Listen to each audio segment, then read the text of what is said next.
Hello 1 2 3।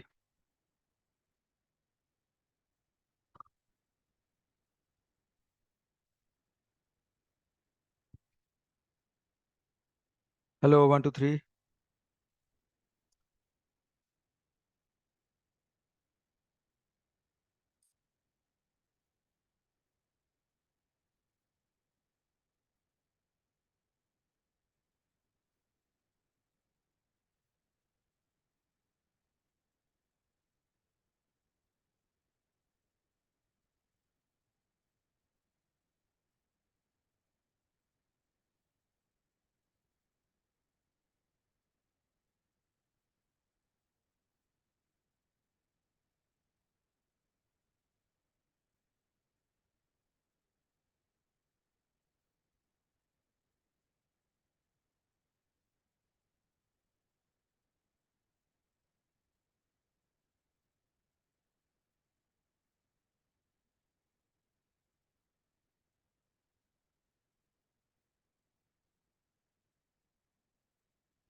अस्सलाम वालेकुम।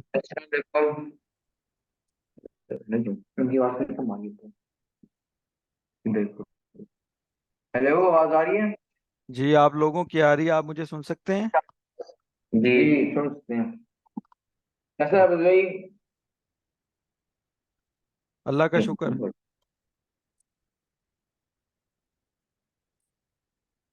आगे वीडियो करना चाहिए। अस्सलाम वालेकुम आबिद भाई। वालेकुम अस्सलाम।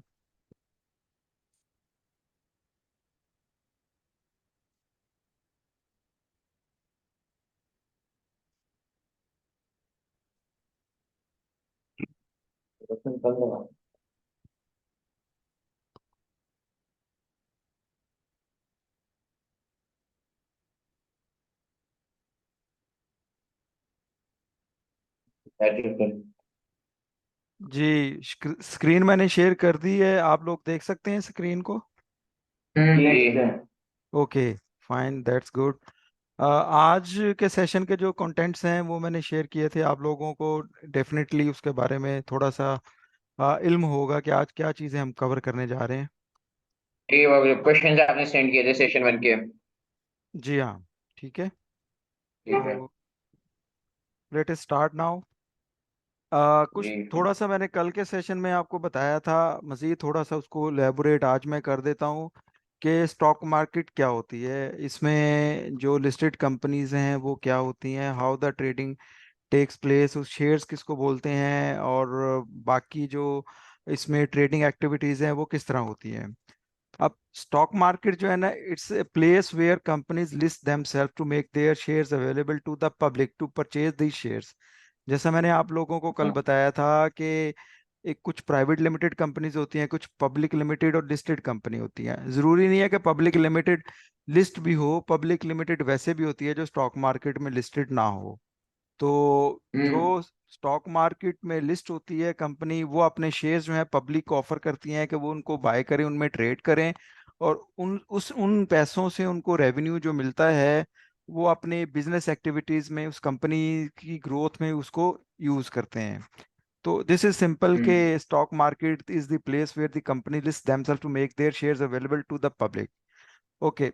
हम्म और आम जो पब्लिक पब्लिक है as a investor have the option to choose the multiple stocks of the different company.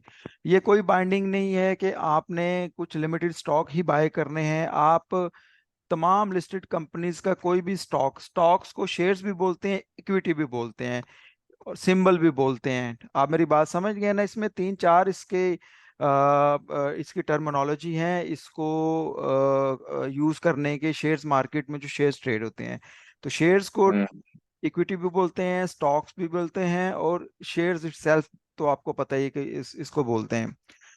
Okay. अब वैसे सॉरी टू इंटरप्ट यू, अब ये शेयर होता क्या है बेसिकली शेयर? जी, शेयर यार देखें, शेयर्स का इटसेल्फ मीनिंग क्या है।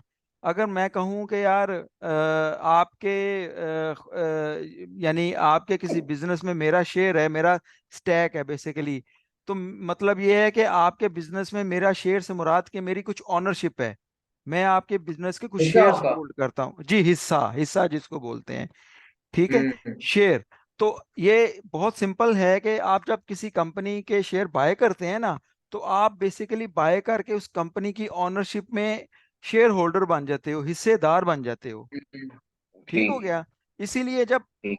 ऐसी कंपनीज के, आपको पता है कि कुछ कंपनीज जो हैं वो यानी बाकायदा तौर पे पीरियडिकली 3 माह 6 माह या साल के बाद अपने शेयर होल्डर्स को नफा, डिविडेंड देती हैं। सुना है डिविडेंड का नाम ना? हम्म। हाँ हाँ। चलो भाई।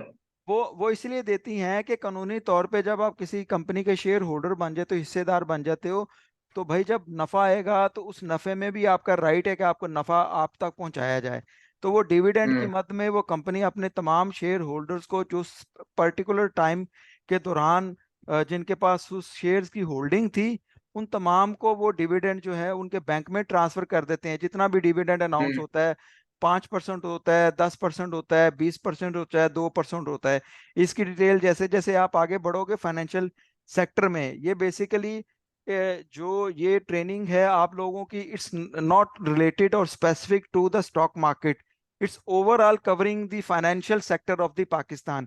एक फाइनेंशियल सेक्टर क्या होता है, आप मेरी बात समझ रहे हैं ना? हाँ। हम्म। तो इसमें जिस तरह आईटी है ना, आईटी में हर प्रोफेशन, हर एक प्रोफेशनल को आईटी के बारे में नॉलेज होना बहुत ज़रूरी है। ऑल दो का एक्सपर्ट या टेक्निकल नॉलेज नहीं, बट आईटी के लिए कंप्यूटर्स को समझना, इंफॉर्मेशन टेक्नोलॉजी को समझना डॉक्टर के लिए भी ज़रूरी है, सिविल इंजीनियर के लिए भी ज़रूरी है, इलेक्ट्रिकल इंजीनियर के लिए भी ज़रूरी है, अगर वेटनरी के डॉक्टर उसके लिए भी ज़रूरत है। गर्ज है कि हर शोबा है ज़िंदगी से ताल्लुक़ रखने वाले इंसान के लिए आईटी की जो का नॉलेज है वो बहुत कंपलसरी है, अदरवाइज वो दूसरों से बहुत पीछे रह जाएगा। ऐसा ही है ना?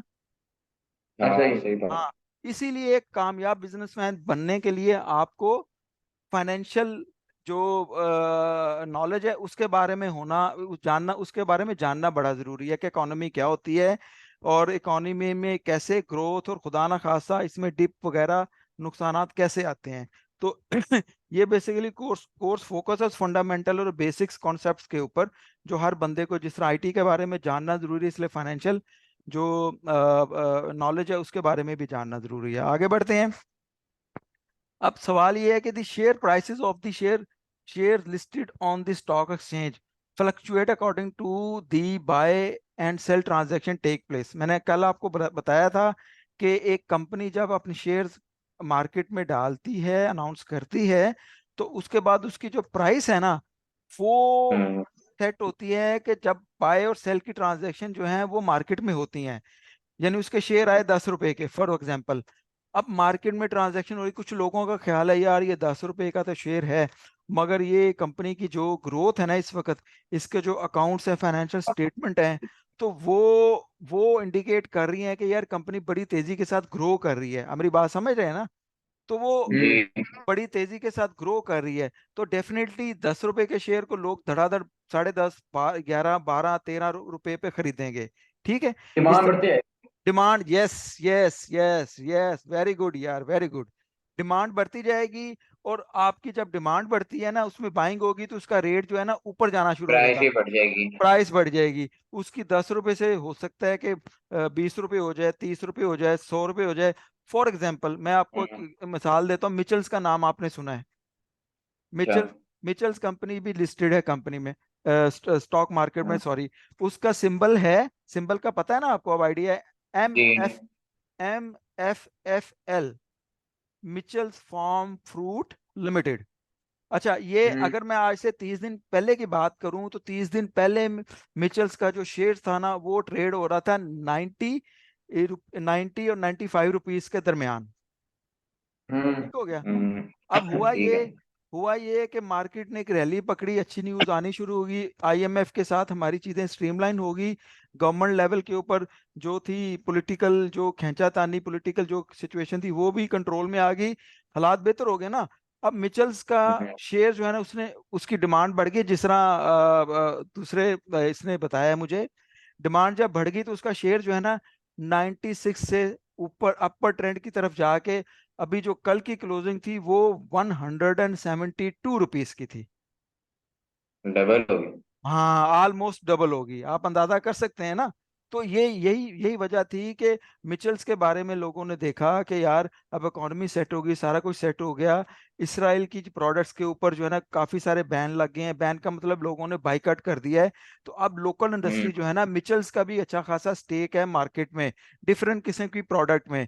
तो लोगों ने देखा यार अब इसको अच्छा खासा बिजनेस पोटेंशियल मिल रहा है, तो ये जो है ना इसका शेयर जो है ना इतने का नहीं है, इसका लोगों ने इसको धड़ाधड़ बाय करना शुरू कर दिया। बाय करने वाले ज्यादा थे, सेल करने वाले कम थे। इसकी प्राइस जो है that jumps from 95 to 172 within the span of 30 days. ठीक हो गया। तो तो इस तरह होती है कि फ्लक्चुएट होती हैं इसमें इसकी शेयर्स की prices according to the demand and supply. ठीक है, buy and sell transaction take place. Okay. मैं हम्म। पहले बता चुका हूँ कि शेयर्स जो है हम उनको shares also known as a stock और इक्विटी, इसको स्टॉक भी बोलते हैं, इसके इक्विटी भी बोलते हैं। अब होता क्या है स्टॉक, बेसिकली ये stock is a type of security, security होती है ये type of security that gives you the ownership in the listed company. ठीक हो गया। अभी जो मैंने बात की ठीक है। थी कि आप जब शेयर किसी का बाय करते हो, वो बेसिकली एक किस्म की सिक्योरिटी होती है जो आपको ओनरशिप देती है उस कंपनी में। ठीक है। ठीक है। जितनी आपकी यानी नंबर ऑफ शेयर ज्यादा होंगे उतनी आपकी ओनरशिप उसमें इफेक्टिव ज्यादा बड़ी होगी, साइज उसी हिसाब से होगा जितनी आप ओनरशिप होल्ड करते हैं। जो इसमें ओनरशिप होती है इसमें 51 या 52% टोटल शेयर जो है ना वो उसके मेन जो बोर्ड होते हैं ना उनके पास होती है, कंपनी खुद होल्ड करती है। तो मेन इसके ऑपरेशंस उसकी जो जेन्युइन ओनरशिप है वो बेसिकली इख्तियारात कंपनी की मैनेजमेंट के पास होते हैं, और बाकी जो 30-40% शेयर्स होते हैं मार्केट में पब्लिक के पास, वो इसी तरह ट्रेड होके तो उसकी ओनरशिप चेंज होती रहती है। मैंने ले ना लिया उनके पास 50% क्यों होते, कम क्यों नहीं होते कंपनीज के नो पास? नो, ये कानून है। वही कंपनी को ऑपरेट कर सकता है जिसके पास 50% से ज्यादा, 51% या 52% की होल्डिंग हो। जब पब्लिक लिमिटेड या। कंपनी हो जाती है ना, उसका एक कंपनी ऑर्डिनेंस है जो आगे चल के थोड़ा सा उसके बारे में मैं बताऊंगा, रेगुलेशन है कंपनी कंपनीज ऑर्डिनेंस 1984, लेटेस्ट वो अपग्रेड भी हुआ है। तो उसकी हर चीज जो आपको पता है वो कानून के मुताबिक होती है ना, उसके मुताबिक जो तमाम एक्ट और लॉज डिफाइन होते हैं। तो ये तो नहीं हो सकता कि एक बंदे के पास 20% या 30% शेयर और कंपनी के वो ओवरऑल ऑपरेशन और ओनरशिप ले ले, नहीं। वही बंदा वही जिस लोग। बंदे के पास जितना ज्यादा शेयर होगा उस बंदे के पास ज्यादा राइट होगा कंपनी के ऊपर। जी बिल्कुल ऐसे ही है, ऐसे ही है। डिसीजन मेकिंग में उतना ज्यादा उसके पास उतना डिसीजन मेकिंग में उसका इन्फ्लुएंस होगा। सॉरी। जिसका जितना ज्यादा शेयर होगा तो शेयर के परसेंटेज उसका उतना ज्यादा डिसीजन मेकिंग के अंदर इन्फ्लुएंस होगा। हाँ बिल्कुल, जिसके पास 52% हो गए ना वो उसको, उसके पास राइट्स होंगे कंपनी के ऑपरेशंस के। हम्म। कंपनी के हम्म। ऑपरेशन में हर चीज आ जाती है, अगर मैन्युफैक्चरिंग की कंपनी का उसके पास बाइंग सेलिंग प्रोक्योरमेंट, उसके बाद सेल्स के, फिर अकाउंट्स के, ऑडिट के सारे राइट्स होंगे, वो कंपनी चला सकता है, he can run the company. ठीक है। हम्म। बाकी शेयर्स होल्डर ऐसे ही हैं जैसे उन्होंने इन्वेस्ट करके ओनरशिप ले ली, वो इन्वेस्टर बन गए हैं, but they are not involve in the operations. But जो लोग 51% कंपनी के शेयर्स होल्ड करते हैं वो उसकी ऑपरेशंस को चलाते भी हैं, फिर उनकी जिम्मेदारी भी है कि वो शेयर होल्डर्स को कंपनी के नफे नुकसान के बारे में आगाह करें। ठीक हो गया। सही है। ठीक अब है। आगाह कैसे किया जाता है कि हर कंपनी जो है वो कानूनी तौर पे इस चीज की बाइंड है कि हर 3 माह के बाद वो अपनी फाइनेंशियल स्टेटमेंट, जिसको अकाउंट्स बोलते हैं, शायद आपने सुना हो फाइनेंशियल स्टेटमेंट्स, जिनको अकाउंट। अकाउंट्स बोलते हाँ। हैं, जिसमें बैलेंस शीट होती है, प्रॉफिट एंड लॉस होता है, इनकम स्टेटमेंट होता है, मैं आगे चल के हाँ। वो भी बताऊंगा। वो हर 3 माह हाँ। के बाद जो है ना पब्लिश करने की पाबंद है, ऑडिटर से ऑडिट करवाने के बाद। उस 3 माह की, पहले 3 माह का होता है, फिर 6 मंथ होता है, फिर 9 मंथ का होता है, फाइनली पूरे साल का ईयरली तो उससे अकाउंट्स पता होते हैं। क्या चलता है? उससे पता बिल्कुल यही चलता है कि यार कंपनी किधर जा रही है, ये नफा दे रही है नुकसान दे रही है। हर कंपनी 3 माह के बाद जब अकाउंट्स पब्लिश करती है उसमें प्रॉफिट एंड लॉस बताती है। अगर कोई कंपनी प्रॉफिट में जा रही है, आपको पता चलता है यार प्रॉफिट में जा रही है, ये 2 क्वार्टर में, वो क्वार्टर होता है ना 3 माह का एक, 2 क्वार्टर में वो मुनाफे में गई है और उसके बाद थर्ड क्वार्टर में एकदम से लॉस हो गया, फिर आप उसकी फाइनेंशियल स्टेटमेंट को पढ़ते हो कि यार इसके लॉस होने की वजह क्या है, तो उन्होंने लिखी होती है यार इस वजह से लॉस हुआ है। फिर अगली दफा ईयरली पूरा 12 महीनों को ईयरली रिपोर्ट वो फाइनल अकाउंट जो देते हैं उसमें फिर सूरत हाल सामने आती है कि पूरे साल में कंपनी की परफॉर्मेंस क्या रही। ये जो फाइनेंशियल स्टेटमेंट और कंपनी की इनकम स्टेटमेंट वगैरह से एक मुतल्लिक जो रिसर्च है ना, इसको बोलते हैं फंडामेंटल एनालिसिस। ठीक है, ठीक है, फंडामेंटल सही एनालिसिस। है। हाँ, ये कंपनी की डायरेक्शन बताते हैं। अब जैसे एमएफएफएल की बात बता रहा हूँ मैं आपको, मिचेल्स की, तो मिचेल्स हम्म की अगर हम हम्म पिछले 6 माह के अकाउंट्स निकाल के देखें, इनकी वेबसाइट पे भी होती हैं, वेबसाइट के ऊपर भी पब्लिश होते हैं। पीएसएस की वेबसाइट से भी आप हर कंपनी के अकाउंट्स को देख सकते हो, फाइनेंशियल स्टेटमेंट को देख सकते हो, और इनकी अपनी कंपनी की वेबसाइट पे भी, क्योंकि कानूनी तौर पे वो इस चीज़ की पाबंद है कि वो इंफॉर्मेशन पब्लिक करें, इन्वेस्टर को बताएं कि यार हम कंपनी को कैसे चलाया है पिछले 3 माह में, हर 3 माह के बाद उन्होंने हिसाब देना है इन्वेस्टर को। Simple is that. ठीक है। सही है। Okay. Listed company is a public listed public company, it has issued shares of stock, ये ऑलरेडी मैं बता चुका हूँ आपको। नेक्स्ट स्लाइड में चलते हैं।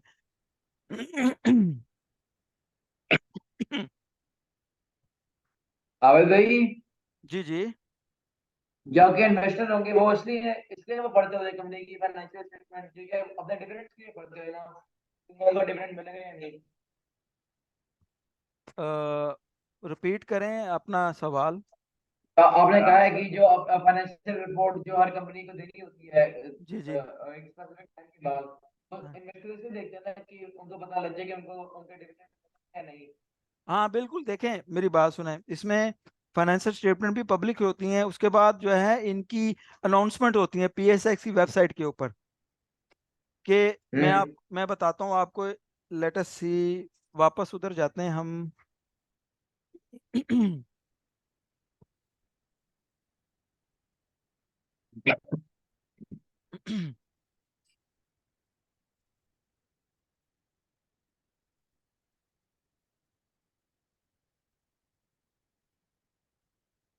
ठीक है, ये वेबसाइट मैंने आपको कल बताई थी, कौन सी वाली? dps.psx.com.bk। मैंने लिंक इसका शेयर भी हम्म किया था। जब आपने पूछा था हाँ प्लीज। कि आपको कैसे पता चलेगा कि किस कंपनी के का सिंबल क्या है, याद आ गया आपको? जी जी याद है। हम्म। अच्छा, ये देखें, ये मिचल्स का है, बल्कि ये 183 क्लोज हुआ है। सॉरी, मेरे पास परसों का डाटा था। आप तो अभी कैनवा पे हैं? अभी आपको स्क्रीन में से ग्लिच होगी, वो चेंज नहीं होगी, कैनवा पे है। ओके ओके, मैं 1 मिनट है।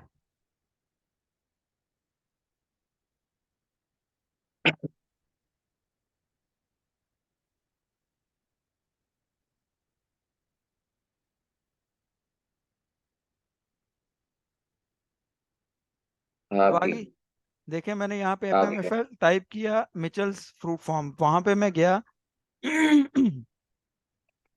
ये जो फाइनेंशियल स्टेटमेंट्स हैं ना, ये आपको पीएसएक्स की वेबसाइट से भी मिल सकती हैं, और कंपनी की जो मिचल्स की अपनी है वेबसाइट, उसमें भी आप देख सकते हैं।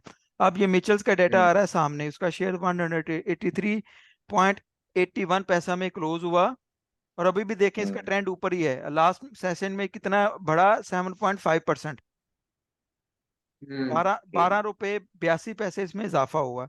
अब ये सही नीचे है। स्क्रॉल डाउन करते जाएं, स्क्रॉल डाउन करते जाएं, तो ये देखें इसकी अनाउंसमेंट में ना, इसने 24 अक्टूबर को मिचेल ने ट्रांसमिशन ऑफ एनुअल रिपोर्ट, यानी 30 जून का जो फाइनेंशियल ईयर था ना उसका, ये फाइनेंशियल ईयर होता हम्म है, कुछ कंपनी का फाइनेंशियल ईयर होता है, ये आप लोग जेन में नोट कर लें। जिस तरह बैंक्स हैं, जनवरी टू दिसंबर होता है फाइनेंशियल ईयर, 12 महीने, ठीक है। और कुछ कंपनीज का सही होता है। है जुलाई टू जून।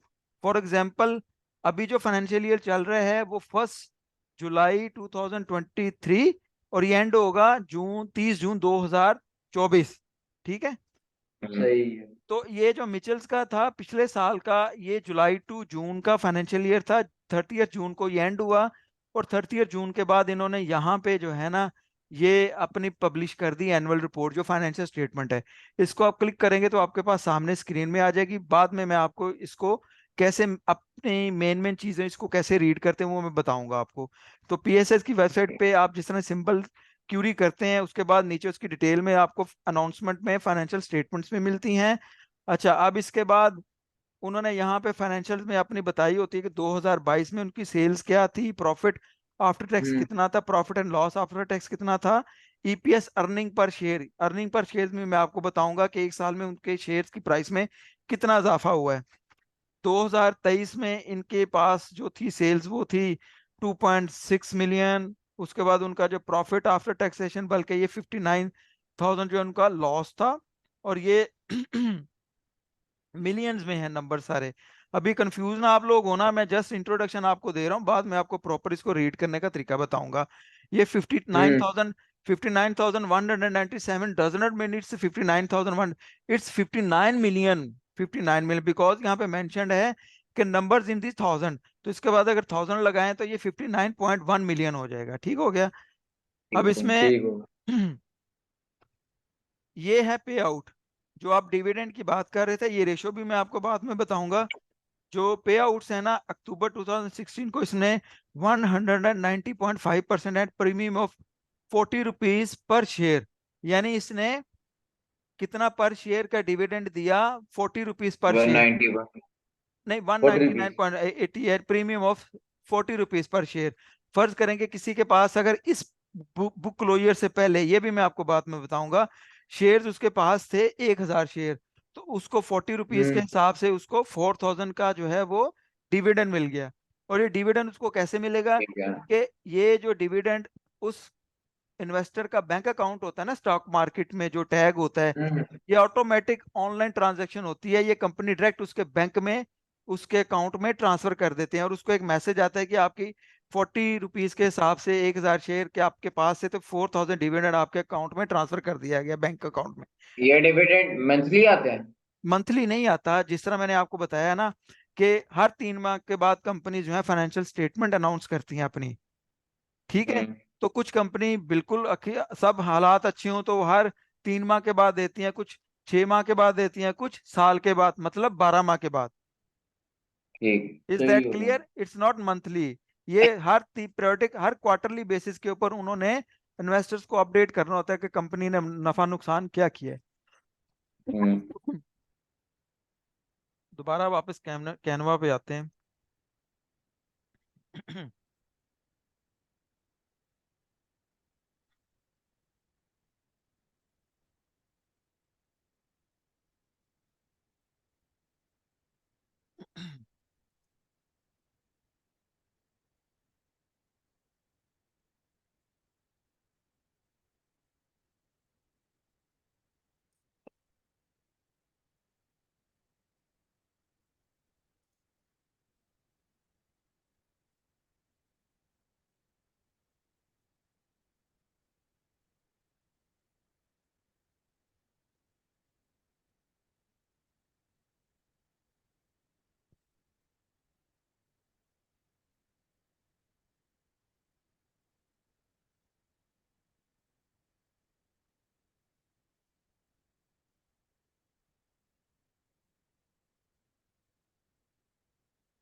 ओके।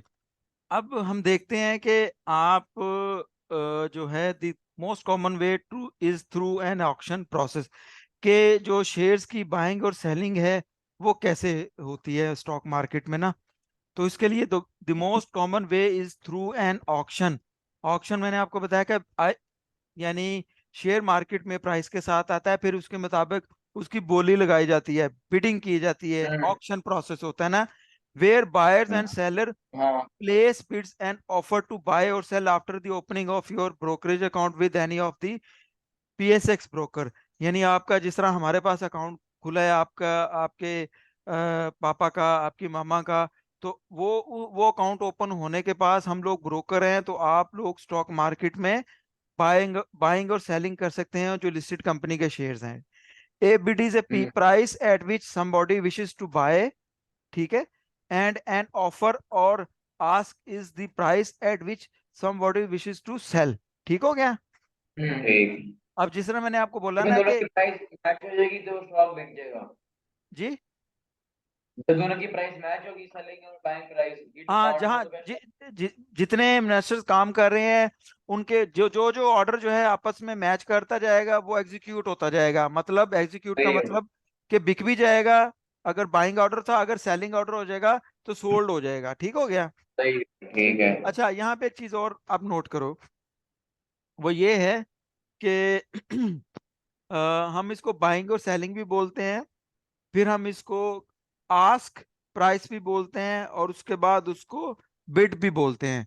यानी बिड का मतलब ये है, जिस तरह सिंबल भी बोलते हैं शेयर्स को, शेयर्स भी बोलते हैं, इक्विटी भी बोलते हैं, और सिक्योरिटी भी बोलते हैं। चार नाम है इसके, चीज एक ही है। हम्म। ठीक हो गया। इसी तरह जो बाइंग स्टॉक मार्केट, जिस तरह डॉक्टरों की अपनी टर्मिनोलॉजी होती है ना, मेडिकल लैंग्वेज, इंजीनियरिंग की अपनी होती है, आईटी की अपनी होती है, इसलिए स्टॉक मार्केट की भी टर्मिनोलॉजी कुछ अपनी है, जो साथ साथ मैं आपको बताऊंगा। अभी हम जो बाइंग सेलिंग एक आम प्लेन कॉमन इंग्लिश में है वर्ड। ठीक हो गया। अब ठीक है। स्टॉक मार्केट में जो बाइंग है उसको बोलते हैं बिड, और जो सेलिंग है उसको बोलते हैं आस्क। आज के ऑफर सही हो गया। ठीक है, आस्क या ऑफर, बिल्कुल बिल्कुल ठीक हो गया। अच्छा, नंबर वन स्टेप क्या होता है? इन्वेस्टर्स जो होते हैं अकाउंट ओपन करने के बाद स्टॉक मार्केट से स्टॉक को बाय करते हैं from the company which make them part owners. In exchange hmm. The company gets more capital. अब जब कोई इन्वेस्टर जो है वो किसी कंपनी के शेयर्स बाय करता है, तो वो उस कंपनी के जो शेयर बाय करके वो पेमेंट करता है, वो पेमेंट उस कंपनी में जाती है, जिसके जिसके बाद उसका जो कैपिटल है वो बढ़ता है। कैपिटल का मतलब ये कैपिटल होता है, क्या? हाँ मैं बताता हूँ आपको। कैपिटल ये है कि बच्चे, आपके आपके घर को चलाने के लिए एक बजट होता है ना, हम्म। आपके घर को चलाने के लिए एक बजट होता है। तो बजट किसके मुताबिक होता है? आपकी इनकम के मुताबिक। आपकी इनकम जितनी होगी आपके बजट उसी उसी के मुताबिक होगा, कि आपके क्या खर्चे हैं, अखराजात हैं, क्या दूसरी चीजें हैं। तो बेसिकली जो आपके घर की इनकम है ना, वो आपके घर का कैपिटल है। आपके हम्म। आपके इस वक्त पापा जो है वो अर्न कर रहे हैं माशाल्लाह से। जब आप अर्न करना शुरू करोगे तो आपके घर का इनकम जो है ना, उस वो बढ़ेगी, उसमें इजाफा होगा। ऐसा ही है। जी। तो ये, वैसे। हाँ, तो कंपनी को चलाने के लिए जो वर्ड यूज होता है ना, कि पैसे दरकार हैं, फंड्स भी बोलते हैं उसको, उसको इक्विटी भी बोलते हैं, और उसको मोर प्रिसाइजली और कॉमनली कैपिटल भी बोलते हैं। ठीक हो गया। अब, ठीक है। हाँ, अब फर्ज करें कि कंपनी के पास था 2 करोड़ रुपया कैपिटल में, उसने शेयर मार्केट हम्म। में पुश किए, और उसके मार्केट में शेयर लोगों ने बाय किए 1 करोड़ रुपए के, तो उसका कैपिटल कितना हो गया? 3 करोड़। जी। अब वो 2 करोड़ की बजाय 3 करोड़ से अच्छे तरीके से बिजनेस को चला सकेगी, वो कंपनी अपनी कंपनी को रन कर सकेगी। सही। नंबर टू पे, stock holders can earn in two ways. अब जो जो इन्वेस्टर्स हैं, स्टॉक होल्डर्स हैं, ये देख रहे हैं आप, पहले मैं इन्वेस्टर्स बोल रहा था, अब ये स्टॉक होल्डर्स हम्म। आ गया। स्टॉक होल्डर्स भी वही जी। चीज है जो इन्वेस्टर्स को बोलते हैं। अब वो दो बेनिफिट्स उनको होते हैं। उन्होंने एक इन्वेस्टर जो है उसने पैसे दिए, उसके शेयर्स बाय किए। अब इसको स्टॉक होल्डर को क्या बेनिफिट्स हैं? इसको बेनिफिट्स ये हैं, earn dividend from company profit, जो मैं आपको बता चुका हूँ। ठीक है। हम्म। एक तो ये बेनिफिट हो गया। दूसरा ये है कि उस शेयर्स को वो मार्केट में ट्रेड कर सकता है। अगर उसने खरीद लिए तो ये नहीं है कि वो अब उसके पास पड़े रहेंगे। अगर उसको प्राइस अच्छी मिल रही, उसने 10 रुपये, अगर मिचेल्स का उसने 95 रुपीज का खरीदा था शेयर, तो अब अगर one hmm. Hundred and eighty two rupees से भी ऊपर है, तो वो उसको बेचेगा और मुनाफा कमा लेगा। उसको बोलते हैं गेन। ठीक है। ठीक है, उसको प्रॉफिट अर्न कर लेगा। ट्रेड दीज स्टॉक्स, स्टॉक का मतलब शेयर्स, ठीक है। Trade these shares in the stock market, stock market में वो ट्रेड कर सकता है इसको। किसको? हम्म। किसी भी सेलर को। सेलर को। हाँ, इसने बाय किया यहाँ से, ये पहले बायर था, अब उसके बाद उसने उसको बेचने के लिए ही नीड्स अ सेलर। तो वो मार्केट में बिड लगाएगा, तो जो सेलर खरीदने वाला उस प्राइस पे होगा, मंडे को मार्केट खुलेगी 182 रुपीज 82 पैसा के ऊपर, जो सेलर को खरीदने वाला होगा वो उसके, वो जो शेयर उसने 95 रुपीज में खरीदे थे वो उसको खरीद लेगा। ठीक है। ठीक है। अब नहीं, वो बायर खरीदेगा ना, सेलर तो नहीं खरीदेगा, सेलर तो हमें। सॉरी, हाँ हाँ, वो बिल्कुल बिल्कुल बायर सेलर बनेगा। सेलर जो है वो स्टॉक मार्केट में इसको ट्रेड करेगा। ट्रेड करने का जो बायर्स है ना, वो बायर वो खरीदेंगे। ये सेलर बन गया ना, उसने खरीदा।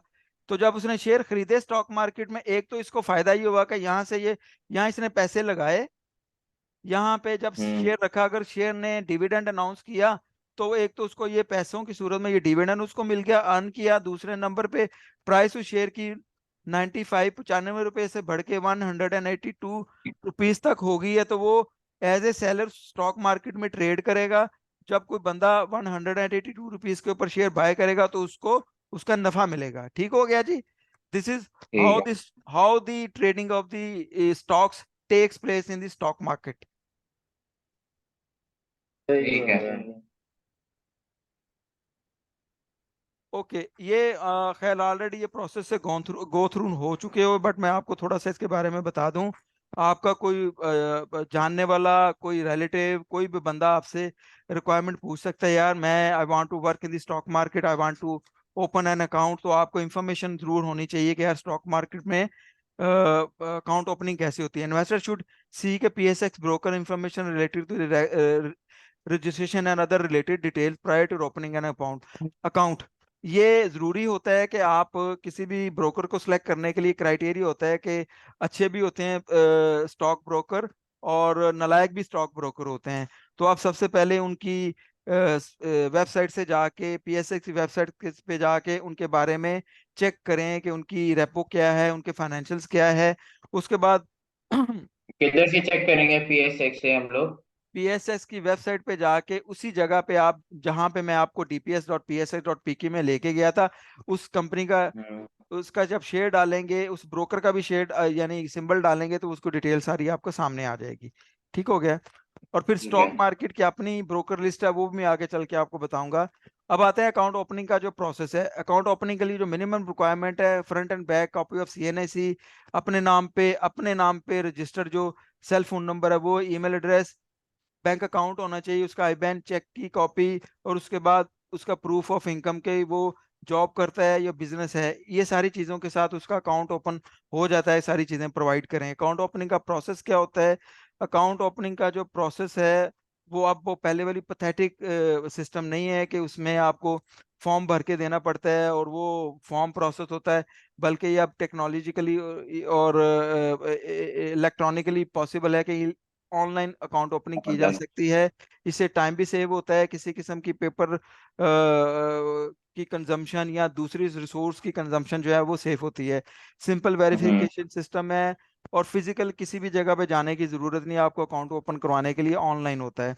इसमें सबसे ठीक। पहले होता ये है कि इन्वेस्टर जो है वो सिक्योरिटी ब्रोकर के पास जाता है, वहां पे सारी चीजें फॉर्म वगैरह ये प्रोवाइड करता है इंफॉर्मेशन। ब्रोकर जो है वो हम्म। Perform KYC, know your client and customer due diligence. ये जरूरी है बड़ा। जिस तरह आपने सुना होगा पाकिस्तान को ग्रे लिस्ट कर दिया गया था एफटीएफ, एंटी मनी लॉन्ड्रिंग वगैरह में, इसलिए इसके जी। रूल्स और रेगुलेशन हर बंदा यानी आसानी से पाकिस्तान स्टॉक मार्केट में अकाउंट ओपन नहीं करवा सकता, क्योंकि उसके लिए उसकी एक इन्वेस्टिगेशन होती है कि उसके पास पैसे कहाँ से आ रहे हैं, उसका सोर्स ऑफ इनकम क्या है। अगर उसको वो जस्टिफाई कर लेता है तो फिर आगे चलता है, या यहीं वहीं से रिजेक्ट हो जाता है। KYC, know your client, customer due diligence. उसके बाद filling of standard account opening form जो कि ऑनलाइन अवेलेबल होता है। उस registration of unique identification number, जिसको यूआईएन बोलते हैं, ऑफ इन्वेस्टर विद एनसीसीपीएल। अच्छा, जो अकाउंट है किसी भी इन्वेस्टर का, वो तीन पाकिस्तान यानी गवर्नमेंट के तीन इदारों में ओपन होता है। एक तो पाकिस्तान स्टॉक मार्केट है, दूसरा national cleaning company of Pakistan. National cleaning company of Pakistan जो है वो सारा उस इन्वेस्टर की जो ट्रांजैक्शन है उसका हिसाब किताब जो है ना, मुंशी खाता, वो सारा वो मेंटेन करता है। उसके बाद उसका अकाउंट ओपन होता है CDC, central depository of Pakistan.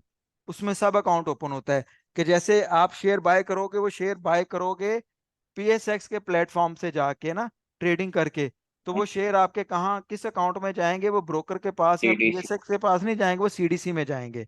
ठीक हो गया। सीडीसी सब ठीक है। अकाउंट में जाएंगे आपके। इसमें एक इन्वेस्टर अकाउंट भी होता है, वो आगे चल के मैं आपको बताऊंगा। अच्छा जी, ये एनसीसीपीएल में आपका अकाउंट ओपन हो गया। ये सीएनआईसी ही आपका, किसी भी पाकिस्तानी का इंडिविजुअल अकाउंट जो है ना, वो सीएनआईसी ही उसका यूएएन होता है, रजिस्टर ना, यूनिक आइडेंटिफिकेशन नंबर। अच्छा, सीडीसी में ठीक। अकाउंट आपका ओपन हो गया। उसके बाद सीडीसी में अकाउंट ओपन होने के बाद जो है ना, वहां से 2-3 पेजेस की रिपोर्ट्स होती हैं, जो कि इन्वेस्टर को भेजी जाती हैं कि यार इसमें साइन करके कंफर्म करेंगे ये सारा डाटा इंफॉर्मेशन आपकी ओके है, आपका एड्रेस वगैरह, आपका बाकी जो पर्टिकुलर है, नाम, father name, CNIC number, date of birth वगैरह वगैरह, फोन नंबर।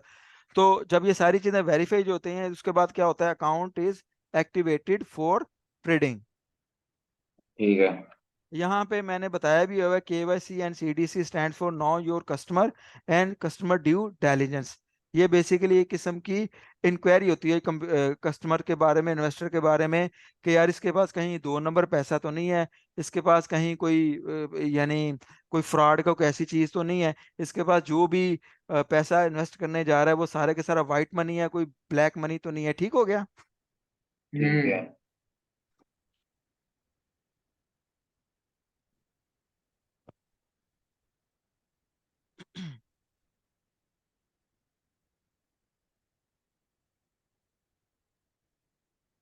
अच्छा, ये थोड़ा मजीद उस अकाउंट ओपनिंग का प्रोसेस को एलेबोरेट किया गया है। स्टॉक ब्रोकर को सिलेक्ट करने के बाद उसकी वेबसाइट पे जाते हैं, ब्रोकर की वेबसाइट पे जाते हैं, ऑनलाइन प्रोसेस है। और उसके बाद fill in the required registration detail, जो ऑनलाइन अकाउंट ओपनिंग फॉर्म होता है वो फिल किया जाता है। फिर एनसीसीपीएल के पास जब रिक्वेस्ट जाती है, तो एनसीसीपीएल जो इन्वेस्टर ने, जो उस एप्लीकेंट ने फोन नंबर प्रोवाइड किया जो होता है ना, उसके ऊपर ओटीपी जाता है। वो ठीक ओटीपी है। जाता है, उस ओटीपी को वेरीफाई किया जाता है। अच्छा, customer receives OTP detail from NCCPL on his or her phone number or email address after broker request for OTP generation to NCCPL. अच्छा, कस्टमर क्या करता है, customer enter this OTP on the account opening screen with the broker. तो जो process उसने यहाँ पे start किया होता है, यहाँ पे वो हम्म। ओटीपी यहाँ उसको प्रोवाइड करता है। फिर प्रोसेस आगे बढ़ता है, अपलोड आर रिक्वायर्ड इंफॉर्मेशन, यानी ओटीपी प्रोवाइड करने के बाद फर्दर जो है ना, बाकी की इंफॉर्मेशन जो होती है ना ऑनलाइन अकाउंट ओपनिंग में, वो प्रोवाइड करता है। उसके बाद कस्टमर जब फॉर्म कंप्लीट हो जाता है, customer receives account opening confirmation via email from broker with in 24 hours after submitting all the documents या फॉर्म्स। तो ये बेसिकली है ठीक। ऑनलाइन अकाउंट ओपनिंग का प्रोसेस। ऑनलाइन अकाउंट ओपनिंग क्या होती है?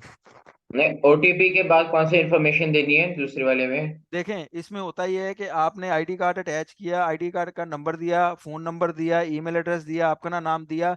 उसके बाद आपको ओटीपी आएगा। जब ओटीपी आएगा तो फिर आपने फर्दर इंफॉर्मेशन देनी है।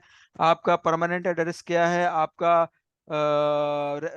करंट मेलिंग एड्रेस क्या है, आपका पावर ऑफ अटॉर्नी कोई है, अगर आपको कोई नॉमिनी अटैच करना चाह रहे हैं, आपका प्रोफेशन क्या है, सोर्स ऑफ इनकम क्या है, ब्ला ब्ला ब्ला, जो भी रिक्वायर्ड इंफॉर्मेशन जो मैं आपको बता रहा था पहले, वो सारी चीजें दे के अटैच करके फिर फॉर्म कंप्लीट होता है। ठीक है। ठीक है।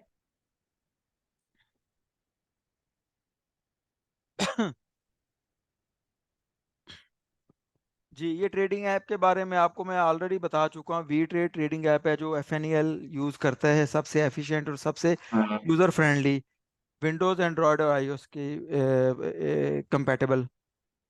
नहीं, आईओएस में तो नहीं होता ये? आईओएस में है इसकी app, we trade touch search, उसके ऐप स्टोर में जाएं और वी ट्रेड टच सर्च करें तो यही ऐप वहां पे आपको मिलेगी। क्या आपने उस दिन कहा था कि आईओएस पे तो होता ही नहीं है, नहीं वो नहीं नहीं, मैकबुक है? नहीं नहीं, मैकबुक में भैया, आईओएस फोन की मैं बात कर रहा हूँ। अच्छा ठीक। हाँ हाँ, उसमें। अच्छा, ये यहाँ पे एक चीज मैं आपको बताना जरूरी समझूंगा। The broker will send you credential via email, login ID, password और पिन होता है आपके पास। लॉगिन आईडी पासवर्ड आपने देख लिया। पिन जब आप खैर से ऑर्डर लगाओगे तो उसमें एक सिक्योरिटी आएगी, पिन भी आप प्रोवाइड करोगे तो आपका वो ऑर्डर मैंने लगेगा। एंटर की है पहले भी। जी। वो जो आपने 3 चीजें, वो जो हाँ हाँ, अकाउंट में पेन। लिखी होती है हाँ ना। हाँ। उसके बाद start investing but do your homework first by gathering our relevant information about the stock performance. इसके बारे में भी मैं हम्म। आपको गाइड करूंगा। अन्नेवाह जिसको कहते हैं ना, अन्नेवाह पैसा नहीं लगाना वरना डूब जाएगा। आप जब तक हम्म। प्रॉपर होमवर्क ना करें, कंपनी की स्टॉक की परफॉर्मेंस ना देखें, आपके पास प्रॉपर इंफॉर्मेशन ना हो, डोंट बाय एनी स्टॉक। ठीक, सही है। ठीक हो गया जी। This is the session of the day. इसकी रिकॉर्डिंग मैं आपसे शेयर करूंगा कल की, इसलिए नहीं मैं कर सका कि वो हम जो थे ये जूम की जो ऑडियो थी उसके ऊपर नहीं थे, हम फोन की रिकॉर्डिंग ऑडियो के ऊपर थे, लिहाजा उस हाँ। वीडियो में ऑडियो थी नहीं, उसका फायदा कोई नहीं था पे करने का। ठीक है। तो इसकी भी आपके आपको ऑडियो सॉरी पूरी वीडियो शेयर कर दूंगा, एक दो तीन दफ़ा ज़रूर देखिएगा। और कल में मैं शाम जी। तक आपको जो कमिंग वीक है बिफोर फ्राइडे, फ्राइडे को हमारा नेक्स्ट सेशन है ना, तो आपको मैं असाइनमेंट्स वगैरह दूंगा, क्यूरीज दूंगा, आपने उसको मुझे व्हाट्सएप पे रिप्लाई करना है, but fair reply, fair working करनी है, चीटिंग नहीं करनी है एक दूसरे से। ठीक है। वैसे आप इंफॉर्मेशन ठीक है। शेयर कर सकते हो, सही। बट आपने हर आप तीनों में से हर एक ने अपना अपना ही आंसर मुझे देना है कि आप क्या अपने वर्ड्स में, ठीक है। मैं जो मैं पूछ रहा हूँ आप क्या समझते हो आपके जहन में। ठीक है। तो बच्चे ये था आज का ओके। सेशन, कोई अभी तक क्वेश्चन हो आप लोगों का पूछ सकते हो, 1 मिनट रह गया है सेशन एंड होने में। कल क्लास होगी भी? नहीं अभी तो यानी वीक में 2 डेज है ना, फ्राइडे एंड सैटरडे। क्या? तो होमवर्क आप कल सेंड करेंगे हमारा? सॉरी। होमवर्क आप कल सेंड करेंगे जो असाइनमेंट्स हाँ करनी है हमने? मैं कल सेंड करूंगा होमवर्क। ठीक। ओके। ओके, टेक केयर, अल्लाह हाफिज। थैंक यू आबिद भाई। थैंक यू आबिद भाई। अल्लाह हाफिज। अल्लाह हाफिज।